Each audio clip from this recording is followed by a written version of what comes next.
Hi, so welcome back to another tutorial. So if you watched my video the other day, I got the TB03 a few days ago and did a quick video on my first impressions of it. So yeah, a few days on, still absolutely loving it. Been playing with it quite a bit. Yeah, still quite annoyed about that you don't get a USB cable with it, but hey, you know, that's just me. I actually, at first I thought, okay, run it off batteries, built-in speaker.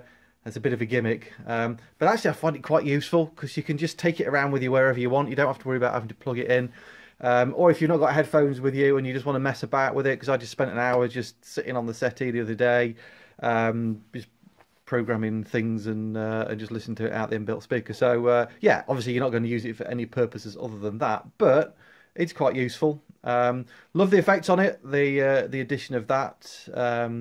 And various other improvements over the original unit. So yeah, still loving it. So, but the point behind this video is just to go through how I've integrated my TB03 within my setup. So this first bit of the video is just purely all hardware, okay? There's no computer. That's why the sound, I'm recording everything just off my phone, just on this first quick little bit. Because what I have with my setup, I can do it either all hardware, or I can do kind of a hybrid setup with all the hardware and use the computer with Ableton Live running. So this first bit is just purely all the hardware. So just very quickly on the connections, all the Aira gear, because I've got the TR8, the TB3, the VT3, and the System 1, they're all going into the MX-1 via USB. So they're sending all their audio via USB onto the USB 1, 2, 3 and 4. I've got the MX-1 in sort of external, I'm not sure if it's basically standalone mixer mode. So obviously you don't need a computer to run it, so all the sound's just passing through that.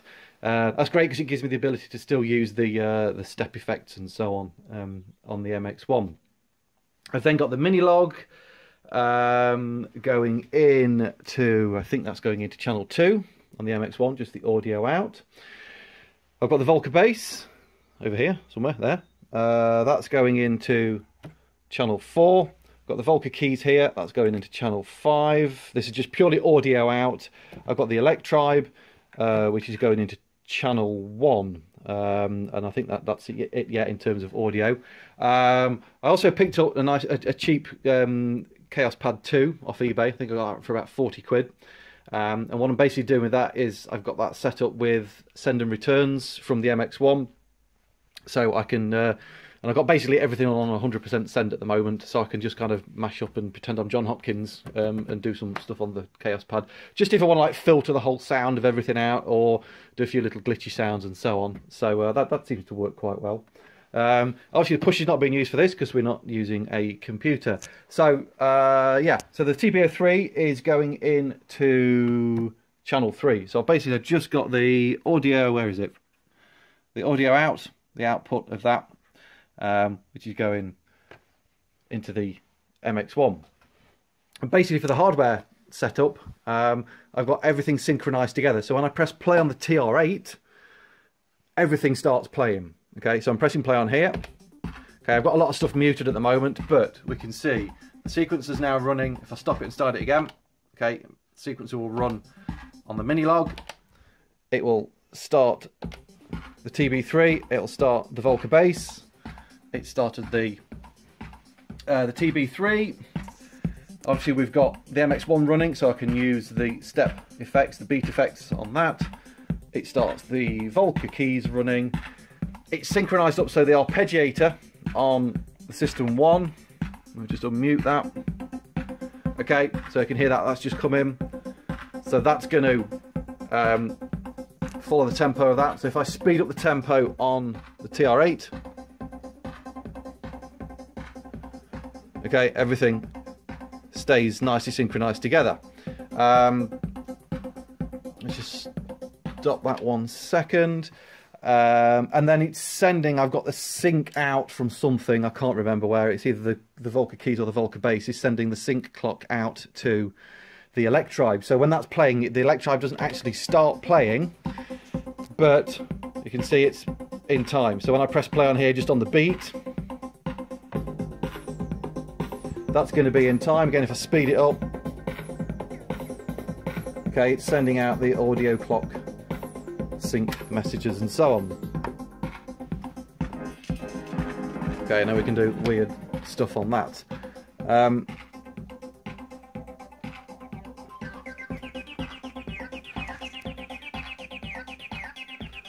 So that synchronises everything up nicely, and that's how I've got the TB03 now in my full hardware setup, which in all its glory, if I stand up and pan back, now looks like that. And we've got the drum pads over here, which are just sending audio out.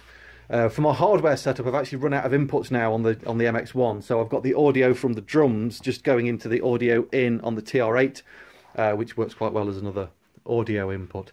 So the reason I've got it set up so I can have it like this, all with a computer, is my hardware setup just like this I use if I want to just come out into the studio for half an hour and just have a bit of fun, just mess about, play about with a few ideas, sequence a few things that I might then develop into a track, which I would then take into Ableton Live and play it on a little bit further from that.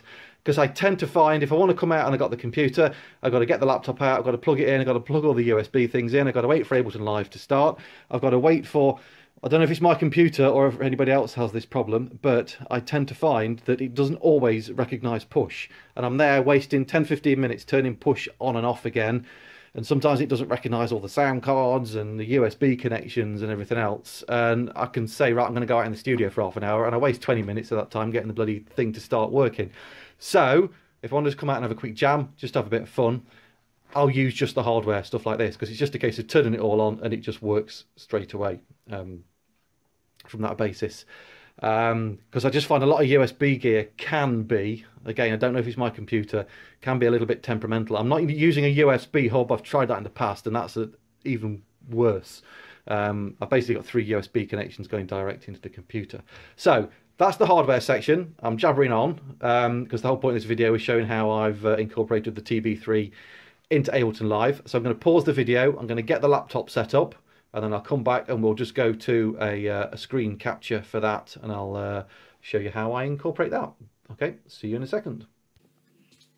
Okay, we're back. So I'm using the microphone now to record my voice, so it should sound a little bit better than the bit before, which is why that's there. So we've now got the laptop. Okay, just before I go, and I'll switch over to the screen grab of Ableton shortly. Just going to talk about the connections for how I've got the TB03 now within Ableton Live. So I've unplugged the audio output. Okay, so when I'm using it within Ableton, I'm just basically sending the audio over the MIDI. What you got to remember is when you do that, you need to turn the volume down, because without the audio cable plugged in, you're still going to get the sound out of the little mini speaker. So just turn your volume down on there. And then I've just got a standard a USB cable, which is, this one's a bit knackered, as you can see. I need to get a new one, but I found that one in my bag somewhere.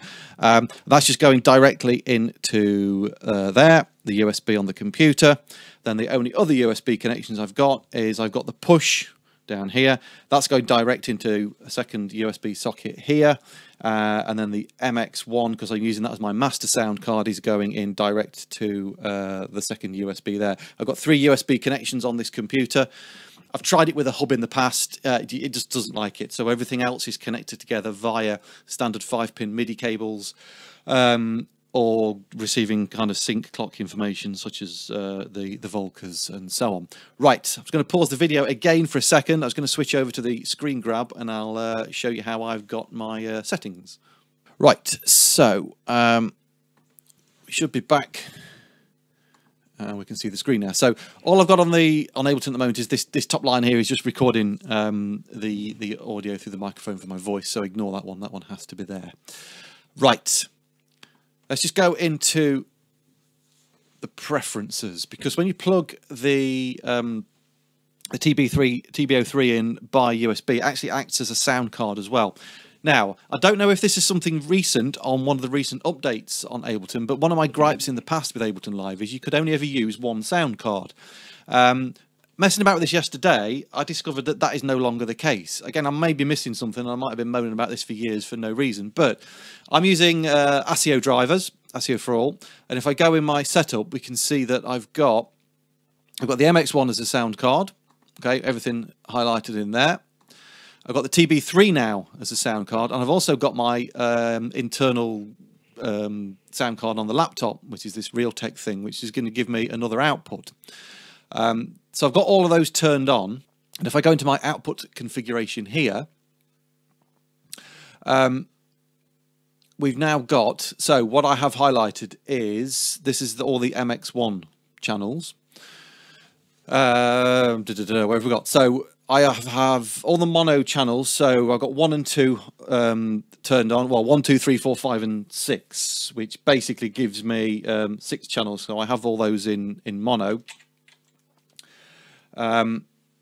And yes, that's correct, because I've got single things plugged into those. So 1's got the Electribe in it, 2's got the Monologue, 3 is my drum pads, 4 is the Volca bass, and 5 is the Volca keys. I'm going to come back to 7 and 8 in a minute, because I'm using that actually now for the TB3. And then 9, 10 is the USB inputs on the MX-1, so 9 and 10 is the TR8, 11 and 12 is the System 1, 13, 14 is the TB3, 15, 16 is the VT3, so they're the 4 USB channels. 17, 18 is the main kind of PC output on the MX-1. That's the one that sends out my main mix to the monitors. And then we've now got another output here of 19 and 20, which is the output from the USB cable of the TB03. On my inputs, basically got the same configuration, but down here, see, we've also got another input now of 2021, which is the input, the mic input on my laptop as well. So it would appear that you can now use multiple sound cards in Ableton Live, which is pretty cool. So that's how I've got my hardware set up. Like I say, my MX-1 is my main audio interface. Right, so I've got a blank MIDI channel here.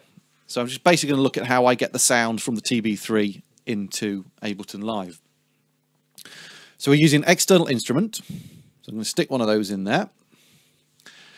Because I like to sequence a lot of my hardware from push, I'm going to send MIDI to it. So I'm going to go MIDI out to the TB3. I've randomly just got my TB3 set on MIDI channel 6, just because of other channels I've got used up on all the other hardware, so it doesn't confuse and send MIDI to 2 different things. Okay, so when I play on the push, you can see that's getting some MIDI info there. We're not hearing anything yet because we're not getting any audio yet.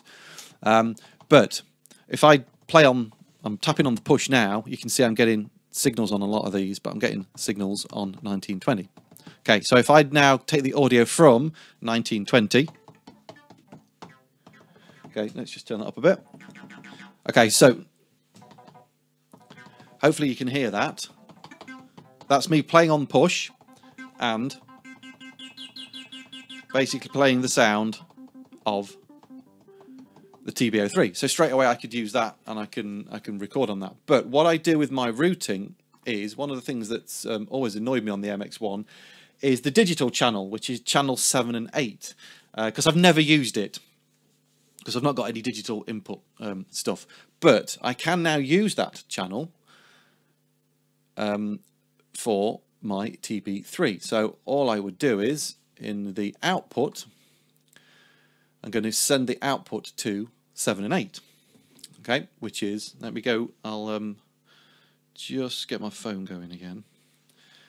Okay, so here we've got 7 and 8. Okay, so I'm now going to, if I press play on the TB3 over here, okay, I can now control the volume of that from channel 7 and 8, which is, that channel's never got used before. It's just always like that and never got used. So that gives me that other channel there. And I've also, because when I was doing purely the hardware setup, I was having to use channel 3 for the audio for the TB3. So I can now leave my drums in that. That means I can mute and so on from the TB03.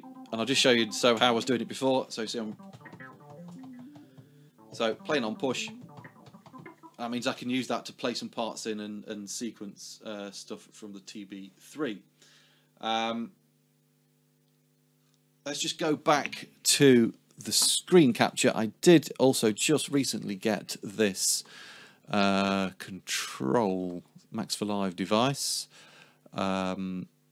which is in here somewhere. It's called Stupid Simple TB03. So if you wanted to control the TB03, as I'm going to keep calling it, using the encoders on push, you can. Probably quite good for recording automation. Generally, I would want to use the knobs on the TB03 itself because it feels a little bit more real of playing it that way. But if you're recording and you want to record automation, this is quite a good little Max for Live device. It's free. If you just do a search for TB03 Max for Live, it'll come up, and you can see we've got. Let me get it on there. So you can see I'm turning the knobs on push now, and you can see on the screen we can do the resonance and all the dials on there. Okay, so it's pretty basic. That's why it's called Stupid Simple, I think. But it does work quite well. It's pretty easy to set up. So if you want to use push to record automation to the TB3 without having to go in and MIDI map everything from the TB3, it's quite a quick solution for doing that. Hopefully that makes some sort of sense as to how I use the TB03 within Ableton Live. If you've got any questions, any comments, as always, leave them in the box below. Don't forget, if you like what I do, please like and subscribe to the channel to keep up to date with any other tips and tricks I come up with in the future. Thanks for watching, and I'll see you on the next one.